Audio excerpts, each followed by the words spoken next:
것 때문에. 반갑습니다. 또 새로운 6월달이 됐습니다.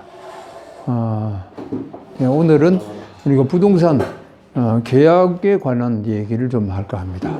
최근에 제가 여러 건의 상담을 받으면서 이 부동산 우리나라 사람들이 이 계약을 하는데 너무 허술하게 하지 않는가. 뭘 좀 준비된 마음으로 또 좀 이렇게 알고서 해야 되지 않느냐 이런 생각이 듭니다. 자, 우선 이제 A라는 사람과 B라는 사람이 있습니다.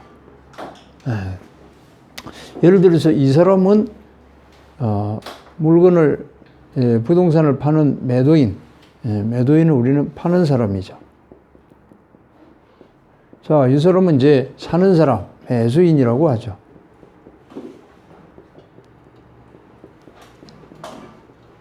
자, 보통 이제 우리가 얘기할 때 쉽게 우리가 예를 들면, 자, 내가 가지고 있는 부동산을 팔겠노라. 야, 팔겠다.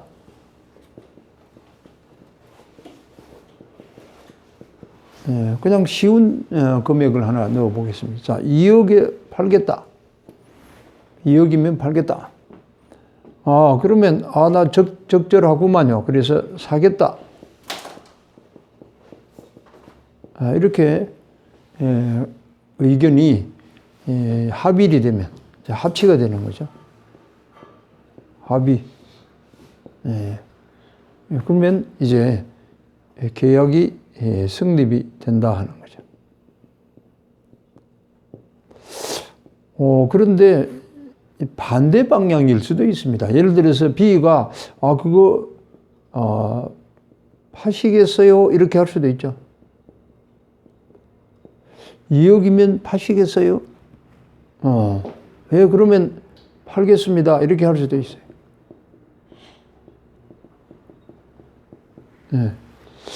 근데 통상적으로 물건을 사고 팔 때 누가 가격을 제시해야 될까요? 파는 사람이 얼마에 내가 팔려고 합니다. 이렇게 말해야 되나요? 아니면 사는 사람이 얼마에 파시겠습니까? 이렇게 얘기합니까? A가 해야 돼. 보통은 파는 사람이 얘기해야죠. 주인이 A니까. 그럼 왜 그러냐면 사는 사람은 예를 들어서 파는 사람이 2억 받고 싶다. 희망 가격이. 그런데 자기가 나 2억 2천 줄게요. 그러면 손해죠. 또 그 사람이 2억은 틀림없이 받으려고 생각하고 있는데 1억 8천 줄게요. 그러면 기분 나빠서 안 팔 수도 있죠. 그러니까 사는 사람 입장에서는 가격을 제시하기가 쉽지 않습니다. 왜? 잘못 카드를 꺼내면 자기가 불리할 수 있기 때문에. 파는 사람이 통상적으로 가격을 제시하게 된다는 얘기입니다. 어쨌거나 어느 쪽에서 얘기를 먼저 꺼내더라도 상대방 측에서 그걸 동의해서 합의가 이루어진다는 거죠. 합의라는 건 양 당사자가 의견이 합치되는 것이 합의죠. 의견이 합치되는 것입니다. 자, 그러면 계약이 성립된다. 이걸 이제 주의해야 됩니다. 근데 사람들이 차근차근 이해를 해야 돼요. 제가 지금 30년, 40년 동안 줄기차게 주장하는 게 공부를 해야 된다. 부동산에 있어서도 마찬가지입니다. 다 공부를 안 하면 아마 이번 주에도 제가 2건을 지금 상담을 했습니다. 근데 다 너무 공부를 안 하신다는 얘기죠. 누가 대담에 나와서 그러더구만요. 한국 사람의 공부는 고등학교 졸업으로 끝난다. 제가 봤을 때는 하도 고등학교 때까지 공부가 재미없이 해서 고통스러워서 그럴 겁니다. 근데 사실상, 졸업하고 차근차근 우리가 자기 전문 분야, 그건 안 그러면 사회생활 하는데 정말 공부를 해야 될 게 많습니다.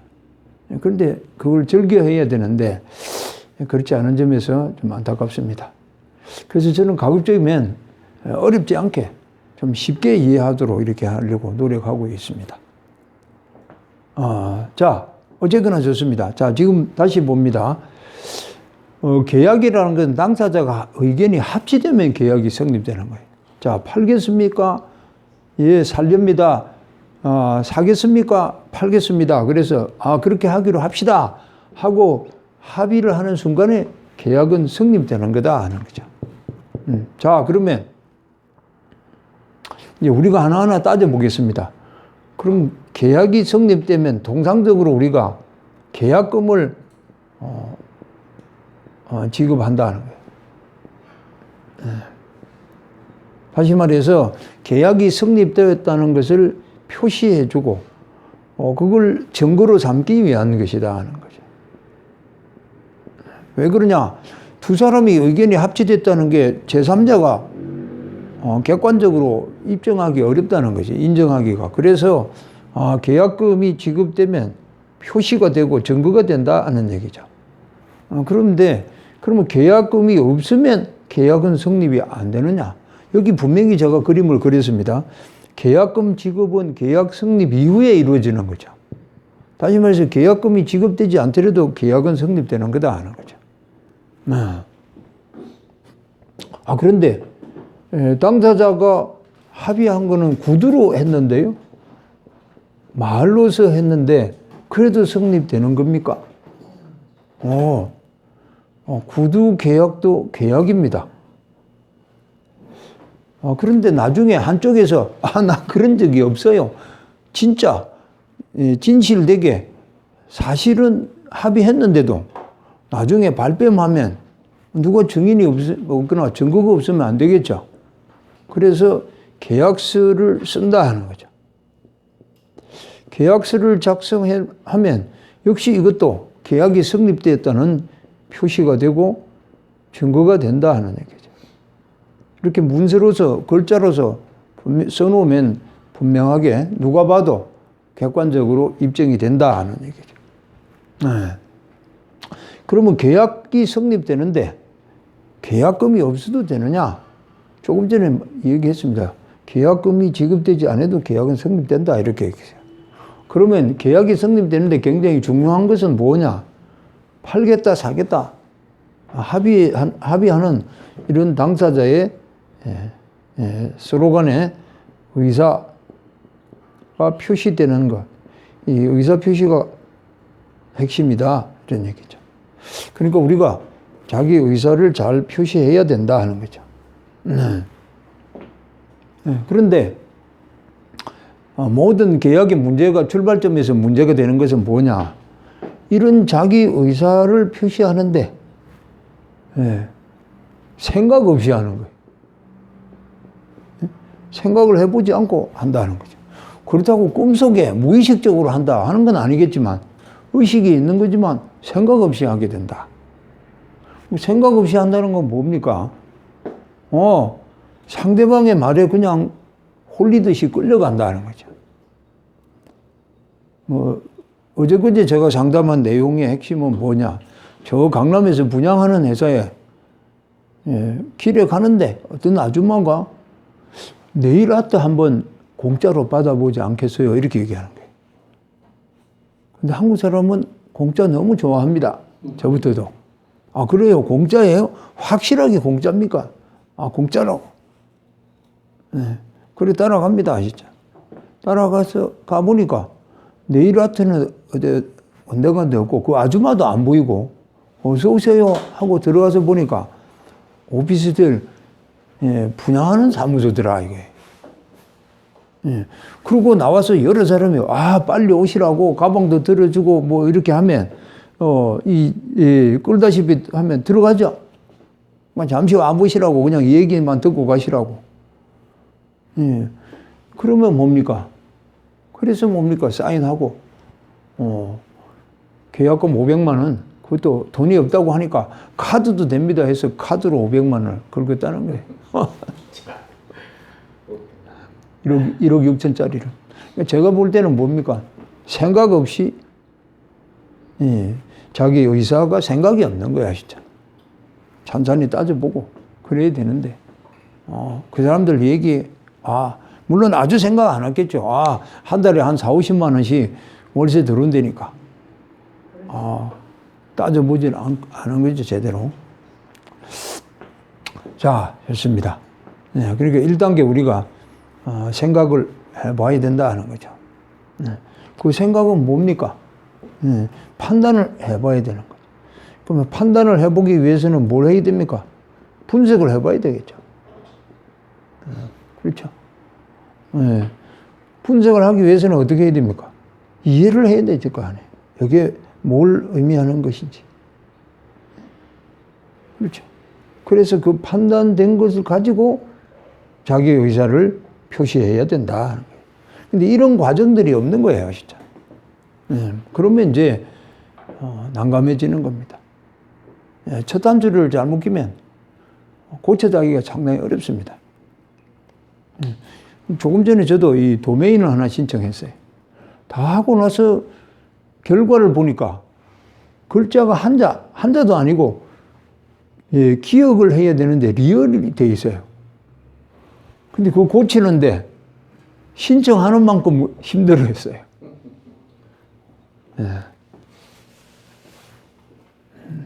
어쨌거나 생각 없이 의사를 표시하면 안 된다. 의사 표시가 가장 핵심이다. 그러니까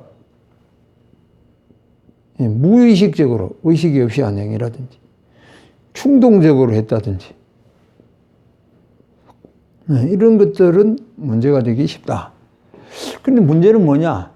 이걸 의식이 없는 그런 의사 표시는 인정될 수가 없죠. 무효죠, 그런 건. 그런데 이런 것들은 굉장히 입증하기가 어렵다는 거예요.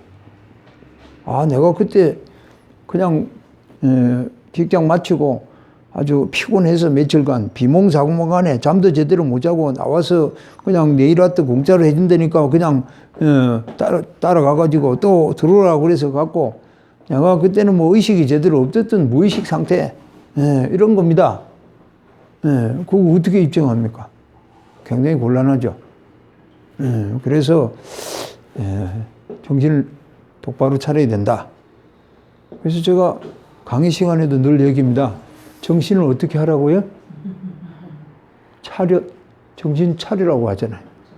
열중시에 있으면 안 되는 거예요, 정신을. 정신을 차려야지. 자, 좋습니다.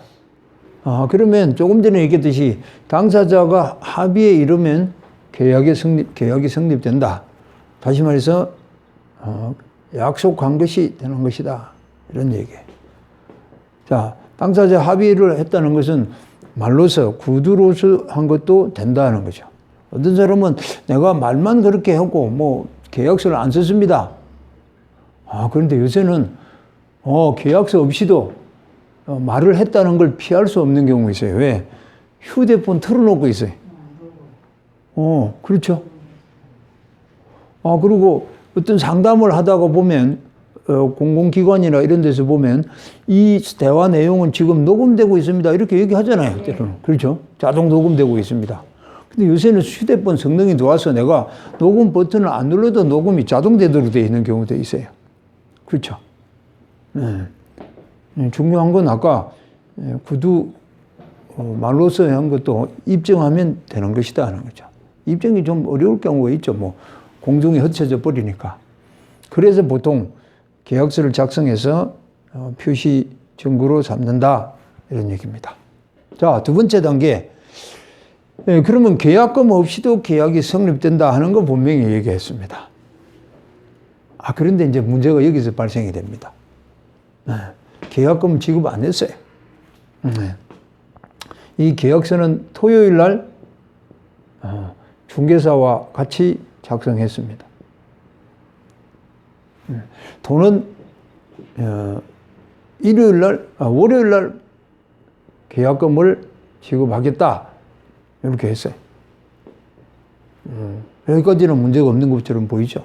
근데 집구석에 돌아와서 가만히 이제 그때 제대로 따져보고 생각을 해보니까 분석을 하고 판단해보니까 이게 아니네. 그렇죠. 또 옆에서 주변에서 남편이 아내가 극구 반대한다. 아니다. 이렇게 얘기하면 강행하기 어려울 수 있습니다. 그래서 일요일 날 취소했습니다. 나 그거 못하겠어. 취소했어요. 자, 계약서에 보니까 계약금을 1,000만 원을 지급하겠다 하고 약속했습니다. 근데 계약금이 아직 지급이 안 돼 있어요. 그럼 월요일날 송금해 준다고 했다는 거죠. 지급이 안 돼 있습니다. 내일 이제 오늘 저녁에 자고 내일 이제 보내기로 했는데 오늘 취소했다. 그러면 계약서만 남아있지 뭐 돈 준 건 없으니까 없던 것으로 합시다 하고 일요일 날 취소를 했어요. 그러니까 그쪽에서 월요일 날 뭐 일요일 날 취소했으니까 월요일 돈 안 들어오죠. 안 들어왔으니까 화요일 날 계약금 보내라 이렇게 보내세요. 아니 내가 계약 안 한다고 하고 일요일 날 취소했지 않습니까? 그런데 무슨 돈을 보냅니까? 이렇게 얘기하는 거예요. 아니 여보 분명히 계약은 토요일 날 했고 성립이 되어 있습니다. 그 계약금은 지급하는 걸로 그때 계약서 안에도 있습니다. 계약이 성립되는데 계약금 없이도 된다면 모르겠지만 계약금을 지급하는 걸로 했지 않습니까? 그리고 단지 돈만 월요일 날 보낸다고 했고 일요일 날 취소했지 않습니까? 취소했더라도 계약금 내기로 했으니까 보내셔야죠. 나는 못 보냅니다. 그럼 당신은 뭐가 되나요? 계약 위반이 되겠죠? 그러면 계약 위반에 대해서 뭘 해야 되겠어요? 책임을 져야 되겠죠. 결정금. 네. 근데 책임지려고 하나요, 안 하나요? 안 하죠? 네. 이것은, 민법에 따라서, 계약법에 따라서 계약금을 지급해야 됩니다. 계약 안 하는데 무슨 계약이에요? 계약했지 않습니까? 계약금 내는 걸로 했지 않습니까? 나는 없는 걸로 했잖아요. 그리고 돈도 안 줬는데, 내가 지급할 필요가 있습니까? 민법상 분명히 계약 위반이고 계약금을 주도록 되어 있으니까, 안 줬으니까 주세요. 계약 위반에 대한 배상금입니다, 그거는. 그렇게 얘기하는 거예요. 네. 그러면 당신이 그렇게 잘 안다면, 그러면 하는 대로 해보세요. 나는 안 줄 생각이니까. 그래요? 그러면 제가 책임을 묻겠습니다. 무슨 책임입니까? 법적 책임이죠. 그리고 우리나라 사람들은 이제 성질 급하면 이렇게 합니다. 당신이 법을 좀 아는 모양인데 그럼 법대로 해봐요. 그러죠. 법에 그렇게 돼 있다면 겸손하게 나도 그러면 한번 알아보겠습니다. 확인해 보겠습니다. 정말 법이 그렇게 얘기하는지. 그렇게 겸손하게 얘기하면 좋은데 당신이 법을 좀 아는 것 같은데 법 좋아하는 것 같은데 그럼 한번 해봐요. 법대로. 이렇게 또 배짱을 내밉니다. 그래서 이 사람이 소송했어요. 그래서 1심, 2심, 3심 대법원까지 갔습니다. 대법원까지 가면 한 몇 년 걸리죠. 당장 대법원까지 가서 판결을 받았습니다. 대법원 판사님들이 뭐라고 했겠어요?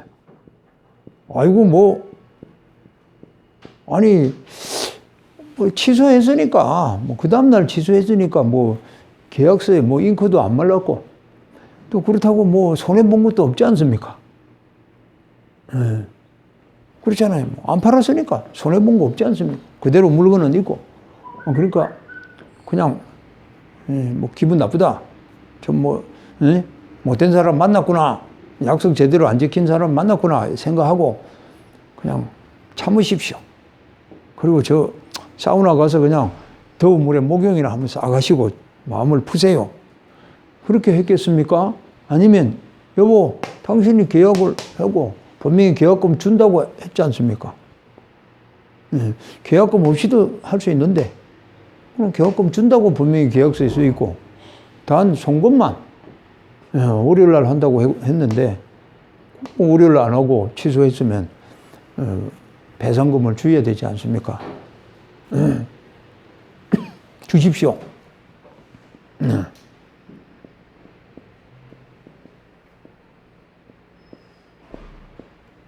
이렇게 판결이 나올 수밖에 없다.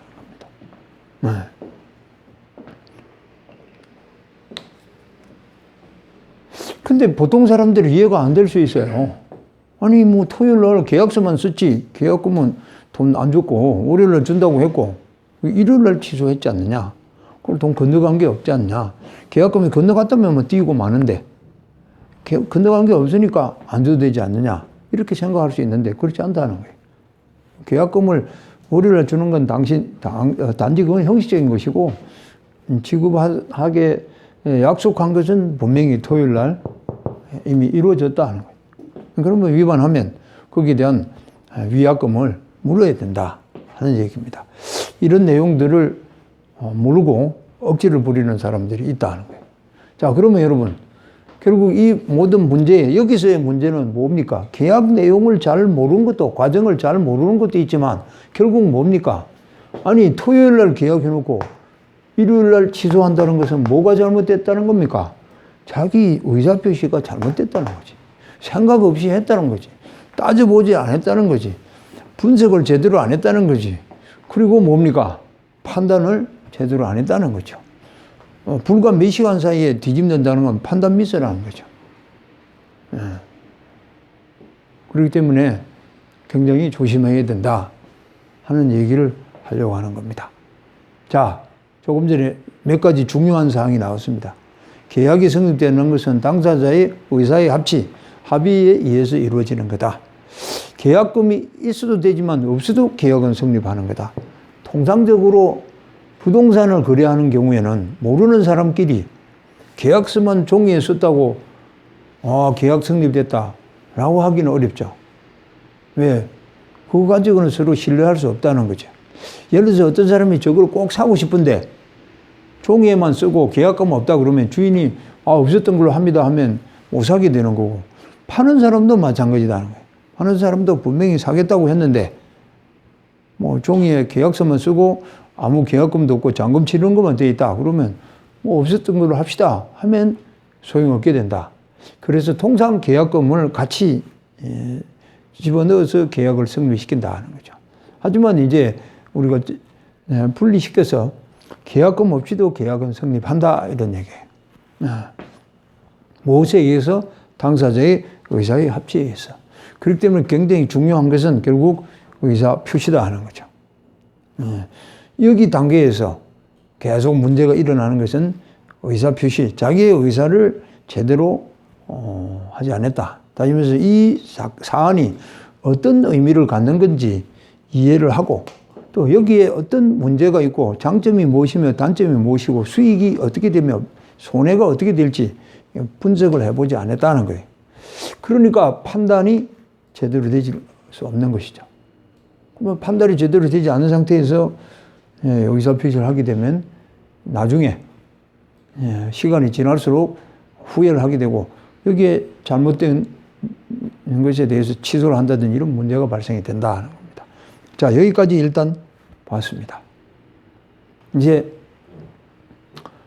그러면 조금 전에 말씀드린 1억 6천짜리 그 분양 물건에 대해서 계약금 1,600만 원이고 그 다음에 중도금이 있고 나머지 4,400이 2년 뒤에 잔금인데 중도금은 무이자로 주겠다 이렇게 얘기했으니까 나머지 4,400 잔금만 한 2년쯤 뒤에 이제 입주할 때 내면 됩니다. 그럼 이것을 우리는 뭐라고 하냐? 선분양이다 이렇게 얘기해요. 다시 말해서 건물이 지어진 상태에서 계약해서 등기를 넘기는 것이 아니고 지금 짓기 전에 계약부터 하고 그 다음에 짓는 과정을 거쳐서 나중에 입주 시에 잔금을 지급하는 이런 형태를 우리는 선분양이다 이렇게 얘기합니다. 이 선분양은 여러 가지 사고가 많이 납니다. 그래서 정부에서도 가급적이면 선분양에 대해서는 하지 못하게 이 소비자들을 보호하는 그런 그 지도를 하지만 쉽지는 않습니다. 왜냐하면 이 시행과 시공을 하는 회사들이 그 건설 자금을 모두 가지고 하는 회사는 거의 없습니다. 예를 들어서 우리가 재개발, 재건축을 하는 큰 대형 건설 회사라 할지라도 그 자금을 모두 가지고 하는 것이 아니라 은행 대출이라든지 이런 걸 통해서 하기 때문에 선분양이 많이 현실적으로 일어날 수밖에 없다. 자, 그건 뭐 또 다른 문제로 치고 여기까지 우리가 봤을 때 이제 문제가 되는 게 뭐냐. 조금 전에 얘기했듯이 계약금이 1,600만 원인데 500만 원만 낸 경우는 어떻게 되느냐 하는 얘기입니다. 500만 원만 내고 이틀 뒤에 가서 취소하겠습니다 라고 하면 나머지 1,100만 원을 안 내도 되는 거냐, 나머지 다 내야 되는 거냐, 예를 들어서 취소할래도 다 내야 되는 거냐, 아니면 500만 원만 포기하고 쉽게 말해서 그대로 끝낼 수 있는 것이냐 하는 얘기입니다. 물론 회사 측에서는 1,100만 원을 다 내라고 합니다. 그런데 본인은 1,100만 원이 없대든지, 또 나중에 생각해 보니까 이 전체적으로 앞으로 3년 뒤에 내가 생각해 보니까 수익이 제대로 안 나오지 않느냐, 또 이게 그 위치가 그렇게 썩 마음에 들지 않더라, 그 다음에 여러 가지 이유가 있어서 더 빠져드는 걸 막아야 되겠다, 여기서 끝내고 싶다, 이럴 경우에 500만 원 가지고 될 것이냐. 자, 이제 그런 얘기를 해보겠습니다. 네. 조금 전에 얘기했듯이 계약금은 그러면 아까 조금 전에 보니까 10%를 했다고 하는데, 그럼 과연 계약금은 보통 계약서에 10%를 이렇게 적죠. 일반 계약일 경우에. 그런데 분양 계약일 경우는 아예 정해져 있습니다. 퍼센트가 10%를 정해져 놓았습니다. 근데 이 계약금은 얼마를 해야 되느냐 하는 것은 없습니다. 왜 그러냐면 계약금 없이도 계약은 성립하기 때문에 계약금이 얼마다라고 규정할 수 없는 거죠. 단지 이제 관행적으로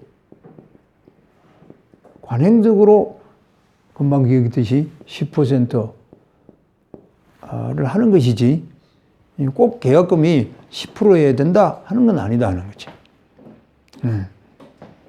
자, 그런데 조금 전에 얘기했듯이 통상 관행적으로 10%를 지급한다든지 또 받는다든지 그렇게 한다 하는 거죠. 그렇기 때문에 이제 저는 잘 알기 때문에 계약금에 그렇게 구애받지 않습니다. 그런데 이런 경우 있어요.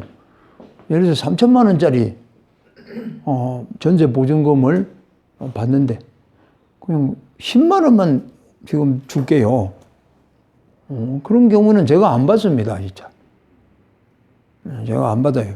중개사가 그냥 가져 있으라고 그러지. 왜냐면 10만 원 받아가지고, 근데 그거 받고 나중에, 예를 들어서 3,500 주겠다는 사람이 있으면, 10만 원 때문에 내가 손해를 봐야 되니까, 그럴 필요 없죠. 중개사님 가져 있다 보관하시라고 그러고, 그렇죠. 그런 다음에 어떡합니까?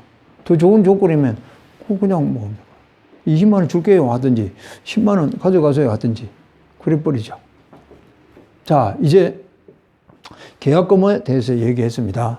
계약금은 없어도 되기 때문에 규정 없다는 거예요. 다만 관행적으로 10%로 돼 있다. 문서에 아예 못을 박은 경우도 있고 또 그렇게 10% 정도 우리가 알고 있다 하는 거죠. 그러면 이런 경우는 어떻게 하느냐. 계약금이 지금 조금 전에 1,600만 원인데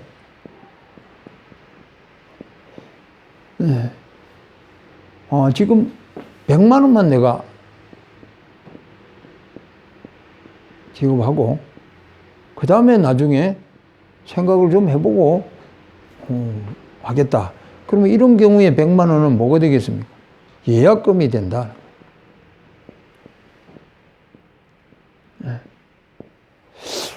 근데 이것도 좀 문제가 될 수 있어요. 왜냐하면 계약금으로만 1,600이 되어 있고 100만 원을 지급했으면 그럼 계약금의 일부라고 봐야 되겠죠. 근데 그런 거 없이 그냥 계약서는 안 쓰고 100만 원만 먼저 줬다. 그럼 그건 예약금이에요. 네. 근데 이럴 경우에는 이 예약도 계약입니다. 아셨죠? 그렇기 때문에 이 경우에는 100만 원을 포기하고 매수인이 끝내면 끝내지는 거죠. 그렇기 때문에 우리가 정식 계약을 하기 전에 돈을 일부 지급할 때는 일단 예약금으로 해놓는 것이 좋다. 아셨죠? 그럼 예약이 취소돼 버리는 거니까. 그렇죠. 예약이 취소되는 거니까 예약금은 얼마를 해야 된다는 거 없어요. 통상. 있는 경우도 있습니다. 예를 들어서 우리가 항공이라든지 호텔이라든지 숙박이라든지 이런 경우에는 예약금의 일정 비율을 받는 경우가 있어요. 또 아파트 분양할 때는 청약금이라고 해서 받습니다. 그렇게 규정되어 있는 경우도 있지만 통상적으로 우리 예약금은 없어요. 그러면 그 예약금 포기하고 다음 계약 안 하면 된다는 거죠. 그런데 조금 전에 얘기했듯이 이 분양계약서에는 1,600으로 해놓고 100만 원 지급했다. 그 경우에는 해석이 다를 수 있다는 거죠. 그러니까 좀 조심해야 됩니다. 그러니까 제가 얘기하잖아요. 이런 것을 모르고 알면 그렇게 하지 않죠.